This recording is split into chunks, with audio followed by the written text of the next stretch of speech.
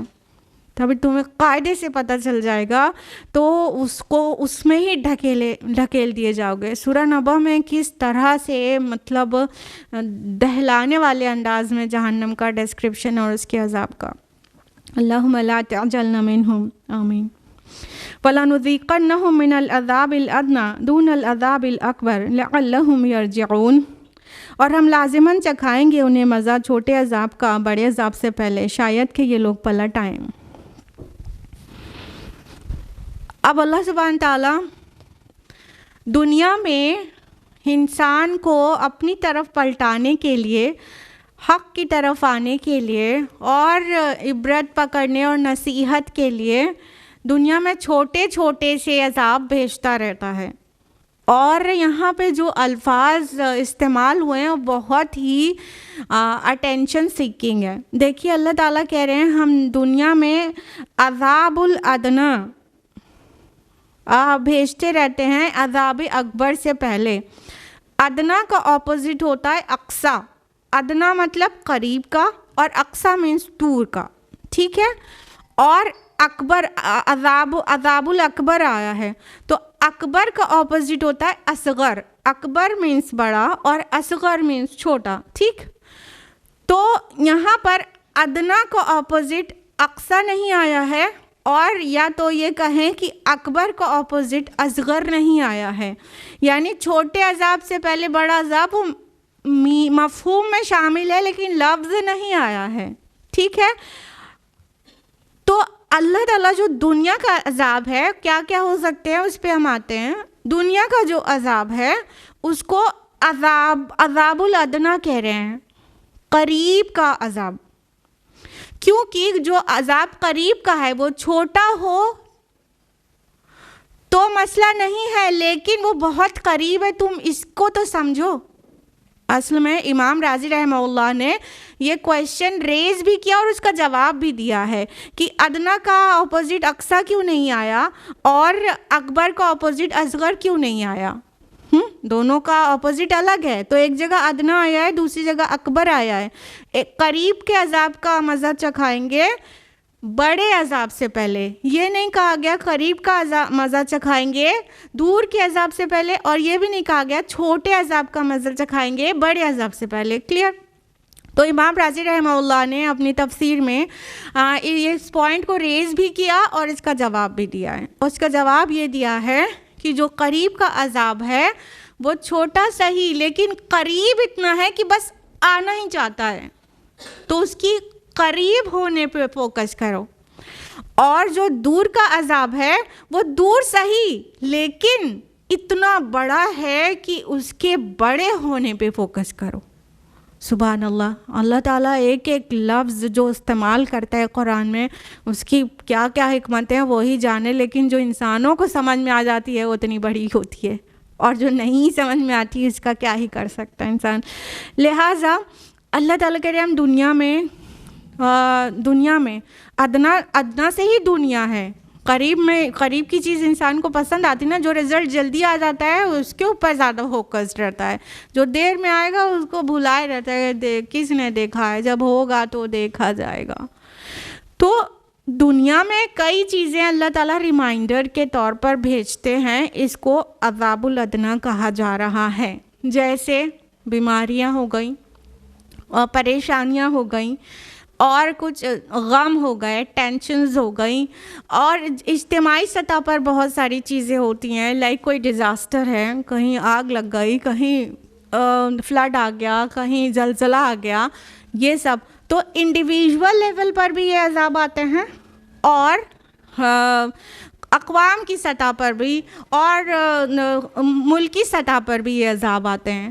اب آپ دیکھ لیجئے 2 ہفتے سے زیادہ 2.5 ہفتہ ہو گیا ہے اور کیلیفورنیا میں آگ لگی ہوئی ہے، اور جو یو ایس جو سپر پاور بنا ہوا ہے وہ سپر پاور فیل ہے اس آگ کو بجھا پانے میں. ساری ان کی ٹیکنالوجی ہاری جا رہی ہے اس آگ کے سامنے، وہ آگ بجھا ہی نہیں پا رہے ہیں. لاس اینجلس جو شہر اتنا دنیا میں جس کا نام ہے اس کی خوبصورتی اور شانداری کا، وہ جھلس گیا، اور کتنے ہی لوگوں کو اپنا گھر چھوڑ کے ہٹنا پڑا. اور اگر ان کی حالت کیا ہو رہی ہوگی، پورا انسان محل بنا کے ایسا رہتا ہے جیسے کبھی وہاں سے نکلنا نہیں ہے، وہ سب آگ کی نظر ہو گیا. اور اتنا بڑا سپر پاور آگ کو بجھا پانے میں ناکام ہے. یہ عذاب الادنا ہے، قریب کا عذاب، چھوٹا عذاب، ریمائنڈر کے طور پر تاکہ یہ پلٹیں، لعلہم یرجعون، شاید کہ یہ پلٹ آئیں، تاکہ یہ اللہ کی طرف ٹرن ہوں. دیکھیے انڈیویژول لیول پر بھی دیکھیے کتنے لوگ بیمار ہوتے ہیں اور پھر اللہ تعالیٰ ان کو شفا دے دیتا ہے. بیماری ایسی رہتی ہے جیسے لگتا ہے کہ اب کچھ بھی چانسز نہیں ہیں، اور پھر بھی اللہ تعالیٰ انہیں شفا دے کے بعد میں اچھا کر دیتا ہے. یہ کیا رہتا ہے؟ ریمائنڈر رہتا ہے. اور جو لوگ ریمائنڈر لیتے ہیں اور اس کے بعد اپنے آگے کی زندگی میں اعمال سنوار لیتے ہیں، ان کو وہ فائدہ دے گا. لیکن کچھ لوگ تو ریمائنڈر ہی نہیں لیتے. دیکھتے ہیں کہ نہیں دیکھتے ہیں؟ بیماری آ رہی ہے جا رہی ہے، سوائے شکوے کے زبان پہ کچھ بھی نہیں رہا، اس سے کچھ لیسن نہیں لیتے ہیں. بیماری آئے اور جائے، گھر میں کسی کی موتیں ہوں تو ہوں، ہفتے 10 دن کی سیریسنس رہتی ہے، ساری فضولیات چھوڑ کے اللہ کرنے لگتا ہے، بعد میں دھیرے دھیرے دھیرے کم ہوتے ہوتے سب پہلے جیسا ہو جاتا ہے. تو یہ کوئی فوت ہو رہا ہے، کوئی بیمار ہو رہا ہے یا کوئی کرائسس آ رہی ہے، یہ سب ریمائنڈرز ہیں تاکہ پلٹ جائے انسان. اللہ تعالیٰ واضح کر رہے ہیں، اور یہ اس ٹاپک کو قرآن میں کئی جگہ پر مینشن کیا گیا ہے، جیسا کہ سورہ انعام سورہ نمبر 6 آیت نمبر 42 میں. اور ہم نے بھیجا دوسری امتوں کی طرف بھی آپ سے پہلے رسولوں کو، پھر ہم نے پکڑا انہیں سختیوں اور تکلیفوں میں شاید کہ وہ عاجزی کریں. سورہ اعراف سورہ نمبر 7 آیت نمبر 94. اور ہم نے نہیں بھیجا کسی بھی بستی میں سے کسی بھی نبی کو مگر یہ کہ ہم نے پکڑا اس کے بسنے والوں کو سختیوں اور تکلیفوں سے تاکہ وہ گڑ گڑائیں. یعنی یہ جو کرائسس ہوتی ہے جس کا ہم ہر وقت روتے رہتے ہیں، یہ ہو گیا وہ ہو گیا، بیماری لگی دوا کھانا پڑتا ہے، اور ارے پریشانی تو ہمارے یہاں فائنینشیل کرائسس ہے، بیٹی کا نکاح نہیں ہو رہا، بس ہر وقت یہ ایکچولی ریمائنڈرز ہوتے ہیں. یہ قریب کا عذاب ہوتا ہے تاکہ اللہ کی طرف پلٹے. کیونکہ انسان کی سائیکالوجی کا مسئلہ یہ ہے کہ انسان پرابلم میں زیادہ اللہ کی طرف پلٹتا ہے اور خوشحالی میں اللہ کو بھول جاتا ہے. تو اللہ تعالیٰ پرابلم دیتے ہیں تاکہ تم بڑے عذاب سے بچ جاؤ. یہ بھی اگر آپ غور کریں تو اللہ کی رحمت کا مظہر ہے کہ جو دائمی عذاب ہے اس میں چلے گئے تو پھر واپس نہیں آ پائیں گے نا. لیکن اگر یہ چھوٹے عذاب سے ہم نے کوئی ریمائنڈر لے لیا اور اپنے اعمال کی اصلاح کر لیا تو اس بڑے عذاب سے تو بچ جائیں گے نا. غور کرنے کی بات یہ ہے. تو ہر بیماری پریشانی اور چھوٹی چیزوں کو یہ سمجھ کے دیکھیں کہ اللہ تعالیٰ اپنی طرف پلٹا رہا ہے اور یہ اللہ تعالیٰ کی رحمت کا مظہر ہے کہ ابھی بھی بندہ اس کی طرف پلٹ جائے اور اپنے جینے کا رخ سیدھا کر لے اور اب باقی کی زندگی اللہ کے بتائے طریقے پر گزارے. تو اس چھوٹے چھوٹے عذاب، چھوٹے چھوٹے کرائسس کا، مصیبتوں کا یہ مقصد ہوتا ہے اللہ تعالیٰ کا جو ڈالتا ہے انسانوں کے اوپر. اللہ توفیق دے کہ ہم اس سے ہدایت نصیب کر سکیں اور اس کی طرف پلٹ سکیں. وَمَنْ أَظْلَمُ مِمَّنْ ذُكِّرَ بِآيَاتِ رَبِّهِ ثُمَّ أَعْرَضَ عَنْهَا. اور اس سے بڑھ کر ظالم کون ہوگا جسے اس کے رب کی آیات کے ذریعے نصیحت کی گئی مگر پھر بھی اس نے اعراض کیا. إِنَّا مِنَ الْمُجْرِمِينَ مُنْتَقِمُونَ. یقیناً ہم ایسے مجرموں سے انتقام لے کر رہیں گے. اب اللہ سبحانہ تعالیٰ آگے فرما رہے ہیں کہ اس سے بڑھ کر ظالم کون ہوگا جس کو اللہ کی آیات کے ساتھ نصیحت کیا گیا، آیات سے ریمائنڈر دیا گیا. ہم نے بولا آیات بہت سارے مفاہیم میں ہوتی ہے، تو یہاں پر بھی آیات صرف کتاب کی آیات نہیں، یہ بھی ہے کہ اللہ تعالیٰ اپنی کتابیں نازل کرتا اور نبیوں کے ذریعے اپنی آیات بھیجتا. تو یہ آیات بھی ہیں جس سے نصیحت کی جا رہی ہے. اس وقت بھی انہی آیات کے ذریعے نصیحت کی جا رہی ہے. لیکن ابھی جو کانٹیکسٹ میں بات آ رہی ہے تو وہ جو عذاب الادنیٰ ہے، چھوٹے عذاب ہیں، مصیبتیں ہیں، ٹینشنز ہیں، پریشانیاں ہیں، وہ سب بھی اللہ کی آیات ہیں. اس سے ریمائنڈر لینے کی ضرورت ہے نا. تو اللہ تعالیٰ فرما رہے ہیں اس سے بڑھ کر ظالم کون ہوگا. وہ اس نے تو اپنے نفس سے بہت بڑا ظلم کر ڈالا، جس کو اللہ نے اتنے سارے ریمائنڈرز بھیجے تھے اور اس نے نصیحت نہیں پکڑی. تو اللہ تعالیٰ کہہ رہے ہیں پھر ایسے مجرموں کا تو ہم ان سے انتقام ہی لیں گے. ذرا سوچئے کہ جب اللہ رب العالمین کہے کہ انتقام لینا ہے تو انسان کو کتنا لرز جانا چاہیے. اللہ کے انتقام کا کس کو حوصلہ ہے کہ وہ اس کو فیس کر سکے گا اور اپنے کو بچا سکے گا. تو بہت ڈرنے والی بات ہے. لہٰذا یہ سب آیات، ساری آیات سے انسان کو نصیحت پکڑنا چاہیے. قرآن کی بھی آیات سے، آفاق اور انفس میں ہر طرف مختلف آیات ہیں. کبھی بارش نہیں ہو رہی ہے، کبھی ہوائیں نہیں چل رہی ہیں، کبھی گلوبل وارمنگ بڑھ رہی ہے، یہ سب بھی آیات ہیں. تو ان سے بھی ریمائنڈرز لینا چاہیے اور کرائسس اور اپنے پرسنل لائف میں جو چیزیں ہوتی رہیں اس سے بھی، وہ بھی آیات ہیں، اس سے بھی ریمائنڈرز لے کے اپنے آپ کو سنوار لینا چاہیے. اگر نہیں کیا تو پھر اس سے بڑھ کر ظالم کوئی بھی نہیں ہے. کہنے کا مطلب اس انسان کو نے تو اپنے آپ پر بہت بڑا ظلم کر لیا. وہ کیا ہی دوسرے پر ظلم کرے گا، اپنے آپ پر اس نے اتنا بڑا ظلم کر لیا کہ اتنے سارے ریمائنڈرز ملنے کے بعد بھی اس کی زندگی نہیں سنوری اور عذاب الادنیٰ سے اسے فائدہ کچھ نہیں ہوا. وہ عذاب اکبر کو ہی چکھنا چاہتا ہے. اللہم لا تجعلنا منہم. وَلَقَدْ آتَيْنَا مُوسَى الْكِتَابَ. اور ہم نے موسیٰ کو بھی کتاب عطا کی تھی. فَلَا تَكُنْ فِي مِرْيَةٍ مِّن لِقَائِهِ. تو آپ کسی شک میں نہ رہیے اس کی ملاقات سے. وَجَعَلْنَاهُ هُدًى لِبَنِي إِسْرَائِيلَ. اور اس کو ہم نے بنا دیا تھا رہنمائی بنی اسرائیل کے لیے. یہ جو آیت ہے کہ ہم نے موسیٰ کو کتاب عطا کی تھی اور آپ اس کی ملاقات میں شک میں نہ رہیے. میریا ورڈ آیا، میریا میں شک ہوتا ہے، لقائی اس کی ملاقات میں. اس میں مفسرون کا یوں تو ڈفرینس آف اوپینین ہے. ایک اوپینین یہ بھی ہے کہ یہ موسیٰ علیہ السلام سے ملاقات کی بات ہے کہ جو معراج پر موسیٰ علیہ السلام سے ملاقات ہوئی تھی اس سے آپ شک میں نہ رہیے. وہ واقعتاً موسیٰ علیہ السلام تھے اور موسیٰ علیہ السلام کے متعلق رسول اللہ صلی اللہ علیہ وسلم نے ڈسکرائب بھی کیا نا کہ موسیٰ علیہ السلام سے جب معراج پہ ملے تھے تو وہ گندمی رنگ کے، گھنگرالے بال کے، لمبے اور اسٹرانگ سے پرسن تھے. تو اس طرح ڈسکرائب کیا رسول اللہ صلی اللہ علیہ وسلم نے موسیٰ علیہ السلام کو. تو ایک اوپینین تو یہ ہو گئی کہ یہ موسیٰ علیہ السلام سے جو معراج میں ملاقات ہوئی تھی اس کا ذکر ہے، لیکن دوسری اوپینین جو مور پرومیننٹ اوپینین ہے وہ یہ ہے کہ یہاں پر یہ موسیٰ علیہ السلام کی ملاقات سے مطلب نہیں ہے، بلکہ جو پیچھے کہا جا رہا ہے موسیٰ علیہ السلام کو کتاب دی تھی، تو نبی صلی اللہ علیہ وسلم بظاہر مخاطب ہیں، لیکن اس سے ایکچولی سنانا مقصود ہے ان کو جو مان نہیں رہے ہیں۔ ایسا کئی جگہ قرآن حکیم میں ہے کہ نبی صلی اللہ علیہ وسلم مخاطب رہتے ہیں، لیکن نبی صلی اللہ علیہ وسلم کو نہیں بلکہ امت کو سنانا مقصود رہتا ہے۔ تو یہ کہا جا رہا ہے کہ موسیٰ علیہ السلام کو بھی تو کتاب دی گئی تھی، کوئی نئی بات تو نہیں ہو گئی تمہارے درمیان میں کہ تمہارے پاس ایک انسان اٹھ کھڑا ہوا اور کہنے لگ گیا کہ میرے اوپر وحی آتی ہے اور یہ اللہ کی کتاب ہے، کوئی نرالی بات تو نہیں ہو گئی، تمہیں اس سے شک میں نہیں رہنا چاہیے۔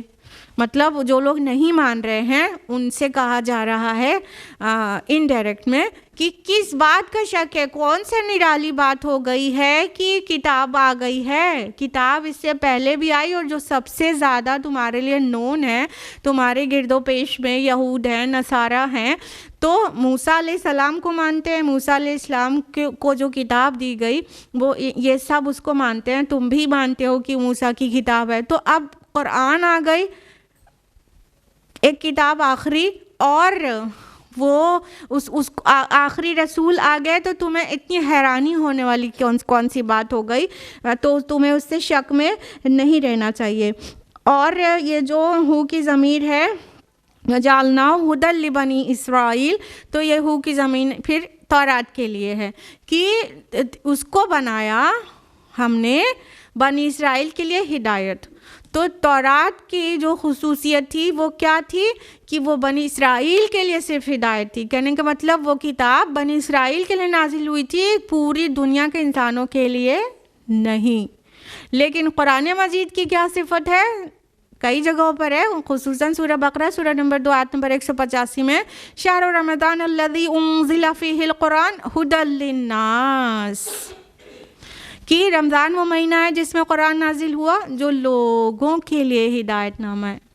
تو قرآن مجید ساری دنیا کے انسانوں کے لیے ہے، صرف مسلمانوں یا عربوں کے لیے نہیں ہے، لیکن تورات صرف بنی اسرائیل کے لیے نازل ہوئی تھی، نہ کہ پورے انسانیت کے لیے۔ قرآن ھدی للناس ہے، تورات ھدی لبنی اسرائیل تھی۔ وَجَعَلْنَا مِنْهُمْ أَئِمَّةً يَهْدُونَ بِأَمْرِنَا لَمَّا صَبَرُوا، اور ہم نے ان میں سے ایسے امام اٹھائے جو ہمارے حکم سے لوگوں کو ہدایت کرتے تھے جبکہ انہوں نے صبر کی روش اختیار کی۔ وَكَانُوا بِآيَاتِنَا يُوقِنُونَ، اور وہ ہماری آیات پر یقین رکھتے تھے۔ اب بنی اسرائیل کی بات ہو رہی ہے، اللہ سبحانہ تعالیٰ آگے فرما رہے ہیں کہ ہم نے ان میں سے کئی ائمہ اٹھائے۔ ائمہ جو ورڈ ہے وہ امام کا پلیورل ہے، جیسے ائمہ اربعہ کہتے ہیں نا، امام کا جمع ہوتا ہے ائمہ۔ تو اللہ تعالیٰ کہہ رہے ہیں کہ ہم نے ان میں سے کئی ایسے امام اٹھائے جو لوگوں کو ہدایت دیتے تھے، لوگوں کو ہدایت کے راستے پہ بلاتے تھے، اور انہوں نے صبر کی روش اختیار کی تھی۔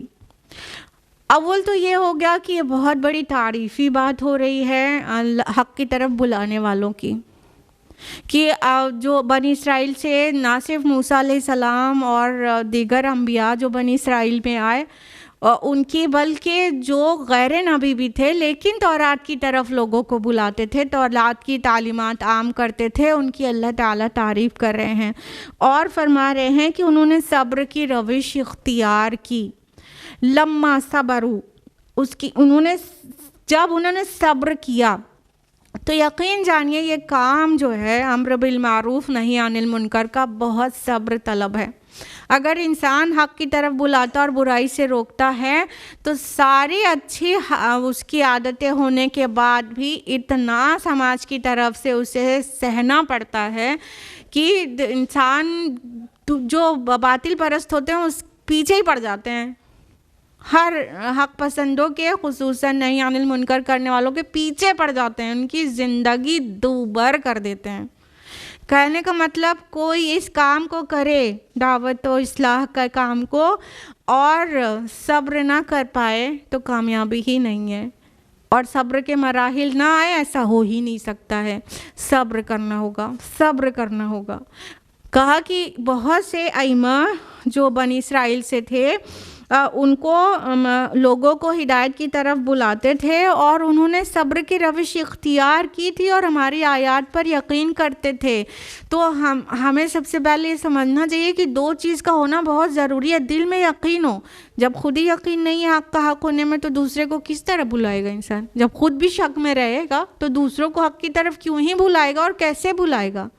تو خود تو یقین ہو اپنی ایمانیات پر، اور جو جس چیز کی دعوت لے کر اٹھائے اس پر یقین ہو۔ دوسری بات، صبر کرنا ہی ہوگا، کرنا ہی ہوگا، کرنا ہی ہوگا۔ اس کام کو بغیر صبر کے کیا ہی نہیں جا سکتا، اور پہلے سے مینٹلی پریپیئرڈ رہیں کہ یہ کام مصائب کو دعوت دیتا ہے، لوگوں کو حق کی طرف بلا رہے ہیں، لوگوں کو دعوت دے رہے ہیں، ان کو نقصان سے بچانے کا کام کر رہے ہیں، لیکن اپنے لیے دعوت دے رہے ہیں مصائب کو۔ دنیا کو تو پیچھے پڑنا ہی رہتا ہے، پڑھنا ہی رہتا ہے۔ کوئی بھی داعی اللہ ایسا نہیں ہو سکتا جس کے پیچھے بہت سارے شیطان کے ایجنٹس نہ پڑ جائیں، پڑ ہی جاتے ہیں۔ 1000 عیب نکالنا، 1000 خامیاں بتانا، پیچھے پڑ جانا، ان کی ہر چیز پہ تنقید کرنا، غلط ثابت کرنے کے لیے اب ماڈرن ایرا میں ویڈیوز بنانا، پھیلانا، آڈیو ریکارڈ کرنا، پھیلانا، یہ ہونا ہی رہتا ہے۔ تو یہ سب جو مرحلے آئیں گے تو غصے کا جواب غصے سے نہیں دیا جائے گا، داعی غصے کا جواب غصے سے نہیں دے گا، صبر کرے گا، ثابت قدمی کے ساتھ انہیں چھوڑتے ہوئے اپنے راستے پر چلتا رہے گا، اور ہارے گا بھی نہیں۔ ہار بھی جائیں تو یہ کام آگے ہو ہی نہیں سکتا، ہارنا بھی نہیں ہے۔ تو بہت ہی صبر طلب ہے یہ کام، لیکن یہ جو کرتا ہے نا تو پھر اللہ تعالیٰ اسے امام بنا دیتے ہیں، امام، دنیا والوں کا امام بن جاتا ہے۔ بظاہر لگتا ہے بہت پریشانی والا کام ہے، لیکن ایک نہ ایک دن اس کی اللہ ایسی عزت بڑھاتے ہیں، ایسے اس کے پیچھے فالوورز ہوتے ہیں کہ دیکھتے ہی بنتا ہے۔ تو کسی کی محنت ایسے جو خلوص کے ساتھ ہو رائے گاہ نہیں جاتی، دنیا میں بھی اس کو اللہ تعالیٰ سچی والی عزت نصیب کرتے ہیں۔ ان ربک هو یفصل بینہم یوم القیامۃ فیما کانوا فیہ یختلفون، یقیناً آپ کا رب فیصلہ کرے گا ان کے مابین قیامت کے دن ان چیزوں میں جن میں یہ اختلاف کرتے تھے۔ کیا ہوتا ہے جب دعوت دی جاتی ہے؟ ڈفرینٹ اوپینینز بن جاتی ہیں، اختلاف پیدا ہو جاتا ہے، کوئی آپ کو غلط ثابت کرنے کی کوشش کر رہا ہے اور مختلف طریقے سے غلط ثابت کرنے کی کوشش کر رہا ہے، آپ حق کو لے کر کھڑے ہیں، اختلاف پیدا ہو گیا سوسائٹی میں۔ نبی صلی اللہ علیہ وسلم کے اوپر اتنا بڑا الزام تھا کہ جب سے انہوں نے یہ اپنا نیا دین لے کے آ گئے، ہماری سوسائٹی میں بدامنی ہو گئی، ہم لوگ اچھا خاصا سکون سے رہ رہے تھے، ماں کو بیٹے سے الگ کر دیا، باپ کو بیٹی سے الگ کر دیا، یہ دین جب سے آیا ہے اختلاف پیدا ہو گیا ہے، استغفر اللہ۔ تو حق اور باطل کی کشمکش تو پیدا ہو ہی جاتی ہے۔ تو اللہ سبحانہ و تعالیٰ فرما رہے ہیں کہ آپ کا رب فیصلہ کرے گا قیامت کے درمیان میں، ان کے درمیان جن چیزوں میں اختلاف کرتے تھے۔ دیکھیں، حق کا حق ہونا، باطل کا باطل ہونا، اس کا فیصلہ ہو چکا ہے، الفرقان نازل ہو چکا ہے، یہ قرآن مجید۔ تو حق کا حق ہونا، باطل کا باطل ہونے کا تو فیصلہ ہو گیا ہے، لیکن عمل کے فیصلے نہیں ہوئے ہیں نا۔ یہاں اعمال کا فیصلہ روز آخرت ہوگا کہ کون جو کہہ رہا تھا اور کر رہا تھا تو کون صحیح تھا اور اس کا کیا ریوارڈ، کیا پنشمنٹ رہے گا، اس چیز کا فیصلہ آخرت میں ہوگا۔ دنیا میں قرآن کے نازل ہونے کے بعد جو اختلافات تھے، کیا صحیح کیا غلط، اس کا فیصلہ ہو گیا ہے، بس لوگ مانے نہیں ہیں اور کچھ لوگ مان گئے ہیں۔ لیکن ماننے والے اور نہیں ماننے والوں میں جو اختلاف ہے اس کا فیصلہ عمل کا وہ آخرت کے دن اللہ تعالیٰ کر دے گا۔ تو سکون سے رہنا چاہیے، جب کوئی بہت زیادہ تنگ بھی کرے تو اطمینان سے رہنا چاہیے کہ کوئی بات نہیں، اللہ تعالیٰ روز آخرت فیصلہ فرما دے گا۔ اور انسان کبھی کبھی نا تھوڑا سا ڈپریس ہونے لگتا ہے اور خود بھی ڈاؤٹ کرنے لگتا ہے کہ جب سب غلط کہہ رہے ہیں، میجورٹی غلط کہہ رہی ہے ہمیں، تو کیا ہم واقعی غلط تو نہیں؟ ایسے ڈاؤٹس بھی آنے لگتے ہیں۔ اللہ کی پناہ پکڑنا چاہیے، کتاب اللہ میں اپنے کو ڈھونڈنا چاہیے۔ اگر کتاب اللہ اور سنت رسول اللہ میں اپنے کو اس کو آئینہ بنا کے دیکھیں کہ اگر اس میں وہ چیز آپ کی بالکل کنفرم ہو رہی ہے تو ٹرک میں نہ پڑیں، اور اللہ سے اچھی امید رکھیں کہ یہ دنیا میں اختلاف ہو رہا ہے، آخرت میں اللہ تعالیٰ فیصلہ فرما دے گا، اور ہدایت کی طلب اور ہدایت کی دعا کبھی نہیں چھوڑیں۔ اولم یہد لہم کم اہلکنا من قبلہم من القرون یمشون فی مساکنہم، کیا اس بات نے انہیں ہدایت نہ دی کہ ان سے پہلے ہم نے کتنی ہی قوموں کو ہلاک کیا جن کے مساکن میں یہ گھومتے پھرتے ہیں۔ ان فی ذلک لآیات افلا یسمعون، یقیناً اس میں بڑی نشانیاں ہیں، تو کیا یہ لوگ سنتے نہیں ہیں؟ تو جن لوگوں نے رب اور رسول کی نہیں مانی ان کا کیا ہوا؟ یہ پچھلی قوموں کی تاریخ قرآن میں بھی آ گئی، اور زبانی بھی ایک دوسرے سے ٹرانسمٹ ہو ہی رہی تھی، اور اہل مکہ نارتھ اور ساؤتھ دونوں میں ہی سفر کرتے تھے، ان مساکن سے گزرتے تھے جو ان اقوام کے تھے جن پر اللہ کا عذاب آیا تھا۔ تو انسان دیکھتا نہیں ہے کہ اللہ تعالیٰ کہہ رہے ہیں کیا اس بات نے بھی انہیں ہدایت نہیں دی کہ دیکھے کہ کتنے قوم کو اللہ ہلاک کر چکا ہے۔ جب اتنی بڑی بڑی اقوام کو ہلاک کیا، قوم عاد، قوم ثمود اور آل فرعون، اتنی شان والا، ان سب کو اللہ نے ہلاک کر دیا، تو ہم اس کے سامنے کیا ہی چیز ہیں؟ تو چاہے یہ اقوام کی سطح پر ہو، چاہے انفرادی سطح پر ہو، اللہ تعالیٰ انسان کو جب اس کی موت آ جاتی ہے تو اس کی قیامت صغریٰ تو برپا ہو جاتی ہے نا۔ تو انسان کو اس سے ہدایت اخذ کرنا چاہیے کہ جو پہلے کے لوگ نہیں مانے تو ان کا کیا انجام ہوا، آج ہم نہیں مانیں گے تو ہمارا کیا انجام ہوگا۔ اور جو فرمایا کہ من القرون یمشون فی مساکنہم، وہ ان کے مسکنوں میں، فی مساکنہم، وہ ان کے گھروں میں گھومتے پھرتے ہیں، چلتے ہیں۔ تو گھروں میں کہا گیا، کہنے کا مطلب یہ کہ یہی گھر، یہی عالی شان کوٹھی اور محل اور بنگلو، یہی انسان کو دنیا کی طرف سب سے زیادہ کھینچتے ہیں نا، یہ عیش و عشرت اور مال و دولت یہی سب سے زیادہ کھینچتے ہیں نا۔ اور پھر جب وہ ویران محلات پڑے ہوئے انسان دیکھے تو اس کو پورے دماغ میں پوری ہسٹری گھومنا چاہیے کہ یہ کبھی آباد رہا ہوگا، اور یہاں پہ کتنی شان سے بادشاہ رہے ہوں گے، اور ان کی کیا ہی رعایا ان کی کیسی عزت کرتی ہوگی، اور کس طرح شان سے زندگی گزاری ہوگی، اور آج دیکھو نشان عبرت بنے ہیں، ویران ہیں۔ تو پھر ہمیں اپنے گھروں کے اندر دیواروں میں اور کھڑکیوں میں اور پردوں میں دل نہیں لگانا چاہیے۔ مطلب وہ جو اتنی شان سے رہے وہ بھی رخصت ہو گئے، چاہے عذاب کے ذریعے، چاہے اپنی موت، فطری موت کے ذریعے، ان کی قیامت تو آ ہی گئی نا، تو سب چھوڑ چھاڑ کے چلے گئے۔ تو یہ اللہ تعالیٰ کہہ رہے ہیں کتنی ہی قوموں کو ہم نے برباد کر دیا، یہ چیز بھی ان کو ہدایت نہیں دیتی، اس چیز سے بھی ہدایت اخذ نہیں کرتے۔ اصل میں ہمارا مرض یہ ہے کہ ہم سوچتے نہیں ہیں، سوچنے کا وقت ہی نہیں نکالتے ہیں، ہر وقت تو موبائل میں بزی رہتے ہیں، تو سوچنے کا وقت کہاں ملے گا؟ تو جب کہیں وزٹ پہ جائیں تو اس پہ اللہ تعالیٰ کے متعلق سوچیں، تاریخ کے متعلق سوچیں، اس سے کوئی نہ کوئی سبق لے کے لوٹیں، سبق لے کے کوئی نہ کوئی سبق لے کر لوٹیں۔ پوری آفاق میں اور ہر جگہ، پوری دنیا میں، کائنات میں ہر جگہ اللہ کی نشانیاں بکھری ہوئی ہیں۔ وہ نظر چاہیے، وہ بصیرت چاہیے جو نصیحت قبول کرے اور ہر جگہ اسے اللہ نظر آئے۔ تو بس وہ بصیرت کی ضرورت ہے، تھوڑا غور کریں۔ اور اللہ تعالیٰ کہہ رہے ہیں نا ان فی ذلک لآیات، اس میں نشانیاں ہیں، مختلف اقسام کی نشانیاں ہیں، ذرا غور کریں گے تو ساری نشانیاں سمجھ میں آنا شروع ہو جائیں گی۔ تو کیا یہ لوگ سنتے نہیں ہیں؟ سنتے ہیں تو عقل میں ڈالتے نہیں ہیں، ڈالتے بھی ہیں تو اتنی جلدی جھٹک دیتے ہیں اور پھر دنیا میں گم ہو جاتے ہیں۔ یہ کیسے بے وقوف لوگ ہیں؟ اولم یروا انا نسوق الماء الی الارض الجرز، کیا انہوں نے دیکھا نہیں کہ ہم پانی کو ہانک کر لے جاتے ہیں بے آب و گیا زمین کی طرف، فنخرج به زرعا تاکل منه انعامهم وانفسهم افلا یبصرون، پھر ہم اس سے کھیتی اگاتے ہیں جس میں سے یہ کھاتے ہیں ان کے مویشی بھی اور یہ خود بھی، تو کیا یہ لوگ دیکھتے نہیں ہیں؟ اب اللہ سبحانہ تعالیٰ ایک اور چیز سے عبرت دلا رہے ہیں، حالانکہ اس میں ڈبل معنی ہے کہ اللہ تعالیٰ اپنی نعمتیں یاد دلا رہے ہیں کہ کیا تم دیکھتے نہیں ہو کہ ہم کس طرح ہانک کر پانی کو لے جاتے ہیں اس زمین کی طرف جو بے آب و گیا ہے۔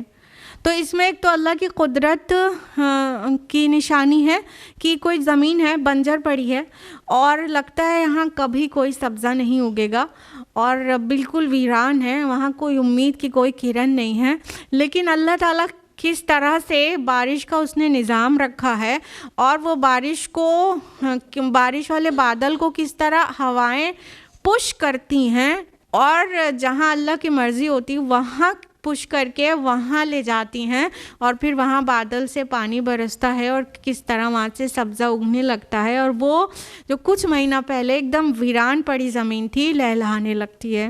تو اس میں تو ایک تو اللہ کی قدرت کی بہت ساری نشانیاں ہیں، اس میں توحید کا پیغام بھی ہے، لیکن جس کانٹیکسٹ میں بات آگے چل رہی ہے اس سے یہ زیادہ سمجھ میں آ رہا ہے کہ نا امیدی کی کوئی ضرورت نہیں ہے۔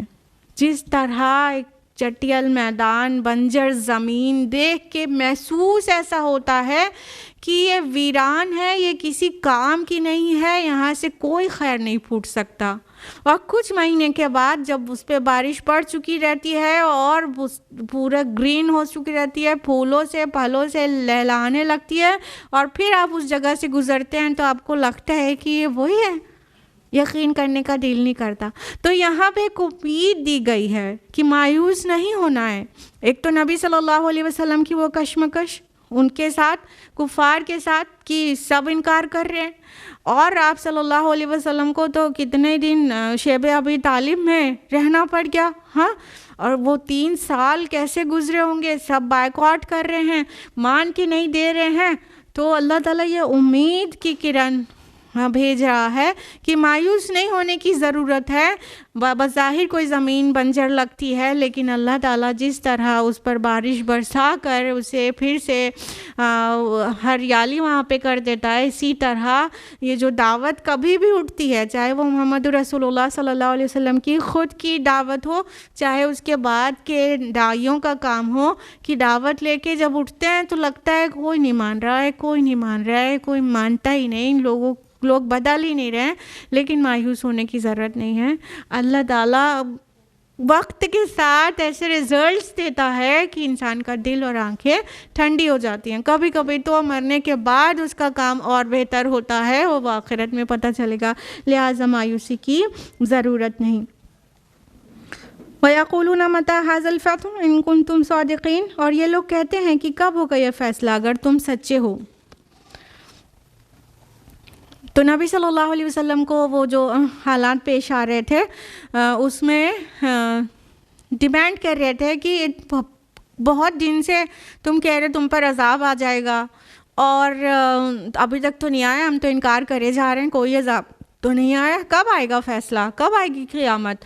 چیلنج کرتے تھے نبی صلی اللہ علیہ وسلم کو۔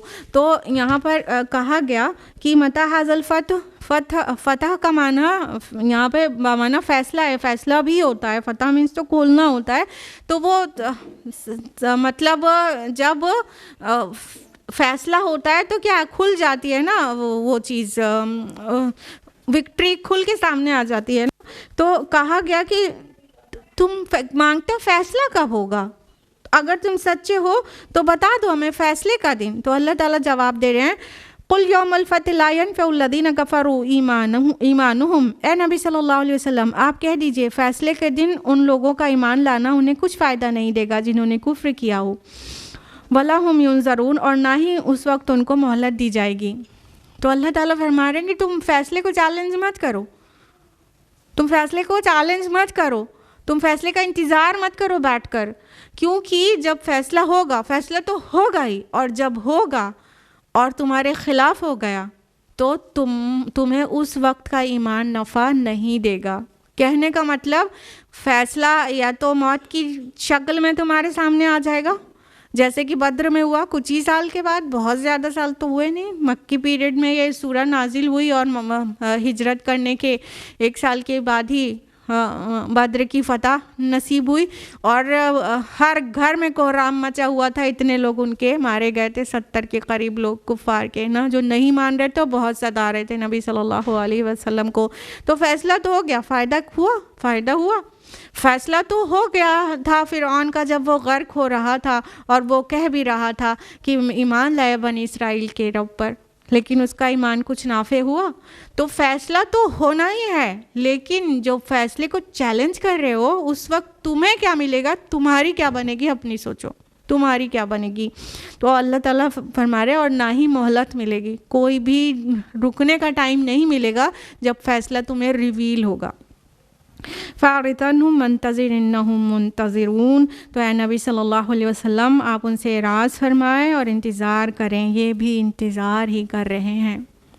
یہ آخری آیت تھی سورہ سجدہ کی. اللہ سبحانہ تعالیٰ کنکلیوڈنگلی فرما رہے ہیں کہ یہ آپ کے نقصان کا، آپ کے مٹ جانے کا معاملہ، آپ کے ختم ہو جانے کا انتظار کر رہے ہیں، ان کو کرنے دیجئے، آپ بھی انتظار کریے، یہ بھی انتظار کریں، آپ بھی انتظار کریے. جس کے ساتھ اس کے رب کی طرف سے دل کی تسکین اور تسلی ہو کہ آپ حق پر ہیں، اس انسان کو بھی سکون سے انتظار کرنا چاہیے. اور جو حق پر نہیں ہے وہ انتظار کر رہے کسی طرح ہمارے کھپ جائے یا کسی طرح ہماری سوسائٹی سے نکل جائے، کس کو ہم قتل کر لیں معاذ اللہ. انہوں نے پلاننگ تو کر ہی لی تھی لاسٹ میں کہ نبی صلی اللہ علیہ وسلم کو شہید کر دیں، لیکن اللہ تعالیٰ کی منشا کیا تھی وہ ساری دنیا کو پتہ ہے. تو اللہ تعالیٰ نے کس طرح اپنے نبی کو محفوظ کیا. اور اس سے پہلے اور رسولوں کے خلاف بھی پلاننگ کی گئی ہے، لیکن کوئی رسول کو قتل نہیں کر سکا. انبیاء کا قتل ہوا ہے لیکن رسولوں کا نہیں ہوا ہے. تو اللہ تعالیٰ فرما رہے ہیں یہ بھی انتظار کریں، آپ بھی انتظار کریے، بس ان کو جانے دے. فَأَعْرِضْ عَنْهُمْ، ان کو چھوڑ دیجئے، ان سے درگزر کریے.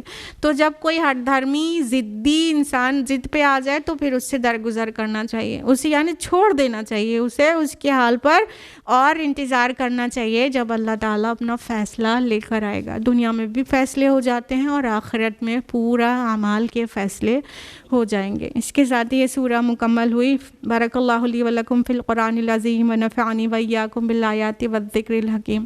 وآخر دعوانا الحمد للہ رب العالمین. والسلام علیکم ورحمۃ اللہ وبرکاتہ.